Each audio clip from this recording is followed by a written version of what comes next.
Ya pemirsa, di pukul 4:51 sore hari ini kita tentu ingin melihat seperti apa perolehan suara dari hasil hitung cepat sejumlah lembaga survei. Tadi rekan saya Andromeda Mercury sudah mencoba menggali dari sejumlah lembaga survei dan sekarang saya juga akan menggali dari beberapa lembaga survei saya yang sudah bersama saya saat ini, yaitu dari poll tracking terlebih dahulu. Dari Mas Hanta Yuda hingga saat ini sudah berapa banyak suara yang masuk dan siapa-siapa saja yang paling unggul, Mas Hanta? Ya, data kami sudah masuk di dashboard saya 76%.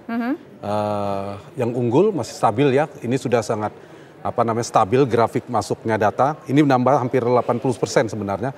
Di Prabowo Gibran itu 59,5%. Kemudian 01 yang urutan kedua Anies dan Muhaimin perolehannya 23,7%. Ganjar Mahfud 03 di 16,79%. Jadi kalau diperkirakan ini perolehannya Prabowo Gibran berkisar sekitar 58 sampai 59%. Sampai nanti 100% suara ya, masuk sekitar perkiraannya begitu karena sudah melihat 58%. stabilitas data yang masuk seperti itu. Okay. Dan angka itu saya kira sulit untuk berubah tiba-tiba drastis baik urutannya, dan kalau berdasarkan data ini maka kemungkinan besar pilpres kita akan berlangsung dalam satu putaran saja. Kalau misalnya ditambah persyaratan di konstitusi selain 50% plus 1 kan sebarannya minimal 20% di lebih dari 10 jumlah provinsi. Kalau di data kami, poll tracking, kalau berdasarkan data quick count, hampir semua provinsi itu 02 unggul Prabowo Gibran. Paling unggul di mana? Paling unggul terutama di Jawa Timur ya. Keunggulan Apakah itu mengejutkan ya Jawa sangat Timur? tebal. Di survei kami, Poll Tracking Indonesia merilis di seminggu yang lalu itu perkiraan 60 sampai 61%. Dan mungkin sebagian banyak yang bertanya tinggi sekali. Ternyata di atas survei kami dekat sekali angkanya. Kalau di data survei, data quick count hari ini Jawa Timur itu perolehan 02 itu di 67%. Tadi plus minus saya di margin error. Jadi di atas 65%. Ini tinggi, mirip dengan perolehan Pak Jokowi di 2019 yang lalu. Itu satu. Yang kedua, yang menarik juga adalah di Jawa Tengah. Kita bicara dari provinsi-provinsi kunci. Di Jawa Tengah itu diperkirakan menangnya tipis. Tapi ternyata di Jawa Tengah, di data quick count itu tembus 50%. Jadi di angka Prabowo Gibran 51%, di Jawa Tengah, 53% bahkan. Nah Jawa Barat itu di 60%, Jawa Barat itu di 60,67%. Artinya tiga provinsi besar inilah penyumbang utama perolehan bagi Prabowo Gibran. Ditambah tentu ada seperti Lampung, Sumatera Utara yang juga relatif tebal. Jadi faktor-faktor di mana basis yang dulunya basis Pak Prabowo di Jawa Barat kita tahu itu ternyata tidak terlalu banyak bermigrasi ke Anies Baswedan. Artinya kalau ada angka 60% saja itu artinya relatif stabil. Pemilih lama Prabowo masih bertahan cukup banyak. Itu faktornya. Ditambah basis-basis Pak Jokowi di Jawa Tengah, ini kita bicara 2019 ya Tisa. Di Jawa Tengah basis Pak Jokowi dulunya sekarang menjadi basis Prabowo Gibran. Jadi migrasi hijrah besar-besaran atau eksodus pemilih Ganjar ke Prabowo itu betul-betul terjadi sangat masif di Jawa Tengah, dan itu ada faktor Pak Jokowi tentunya.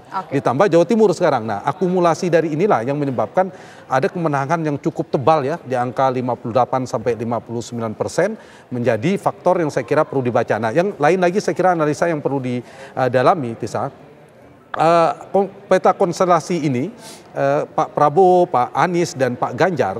Kalau Pak Ganjar dan Pak Prabowo ini kan kalau dilihat kami perkuat dengan data exit poll, karena exit poll kan bisa membaca tren perilaku pemilih.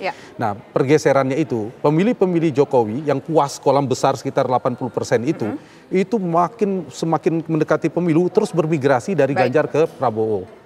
Nah, sementara yang tidak puas itu miliknya Anies masih relatif stagnan, stabil di wilayah itu. Nah, faktor-faktor inilah saya kira yang juga ditambah approval rating Pak Jokowi juga stabil kan. Ini faktor-faktor satu, jadi data exit poll terakhir satu, pemilih Pak Prabowo masih relatif stabil. Yang kedua, pemilih Jokowi itu bermigrasi cukup masif, jadi gabungan fusi dalam istilah kami atau rekonsiliasi dua faktor inilah yang menjadi sangat penting. Yang kedua adalah faktor karena program seperti makan siang gratis dan lain sebagainya.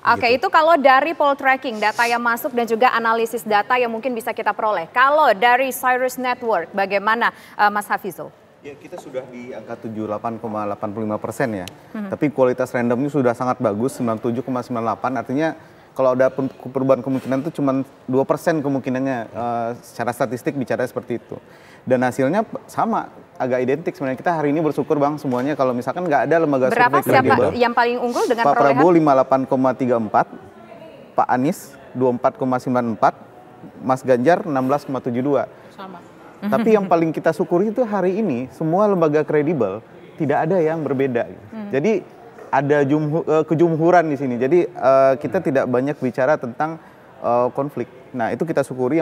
Yang kedua, saya setuju dengan semua yang disampaikan oleh Bang Hanta tadi. Tapi mungkin ada tambahan terkait dengan isu bahwa persyaratan menang satu putaran itu 20%. Harus mencapai 20% di 50% provinsi. Ya. Itu sudah otomatis. Terpenuhi.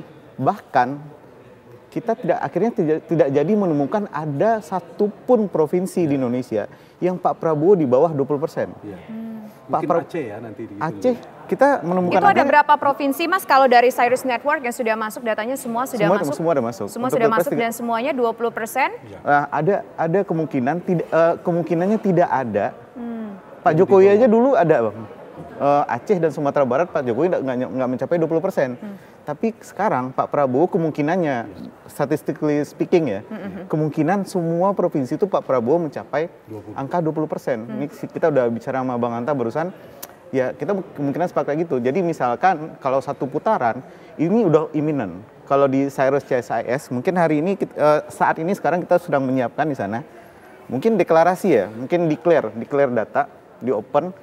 Kalau udah mencapai 80-85% itu nanti yang di CSIS, kita warungnya di CSIS. Kalau itu sudah memungkinkan, kemungkinan akan segera dilakukan konferensi pers di sana. Jadi kita akan declare bahwa CSIS dan Cyrus Network mendeklar bahwa ini kemenangan Pak Prabowo satu putaran. Sehingga itu menjadi pasti. Oke. Bagaimana kemudian dengan exit poll-nya juga apa memiliki pola yang sama? Ya, exit poll memiliki pola yang sama. Justru yang menarik di exit poll yang masih terus kita diskusikan adalah siapa pemenang pileg. Pileg angkanya masih bergerak lambat kan, karena penghitungan suara itu pilpres dulu, baru pileg. Jadi kita menemukan misalkan di exit poll ditemukan bahwa partai pemenang pemilu di pileg ini adalah Partai Gerindra. Tapi situasinya hari ini ketika data quick count dibuka itu masih PDI Perjuangan. Nah, itu yang harus kita lihat. Oke, baik. Kita fokus dulu ke Pilpres gitu ya, Mas. Dan basis, mungkin saya tambahkan sedikit, mungkin basisnya Jawa Timur, tapi angka yang paling tinggi yang kita temukan justru adalah di Lampung, Bang. Ya tadi kan kita ada 65% di Jawa Timur, tapi secara angka persentase di Lampung itu tinggi, sekitar 70% memilih Pak Prabowo. Tapi kalau dari sisi bobot, Jawa Timur paling tinggi. Karena jumlahnya lebih gemuk begitu, masyarakatnya lebih banyak. Kita setuju tadi dengan Bang Hanta, Pak Prabowo ini pada akhirnya basisnya Jawa Timur. Meskipun di awal kita curiga Jawa Barat. Dan Jawa Tengah kita setuju juga di atas 53%. Artinya dominasi di Jawa Tengah itu udah mulai bergeser bahwa pilihan partai tidak sama dengan pilihan presiden. Kita lihat juga hasil quick count tentang partai politiknya nanti.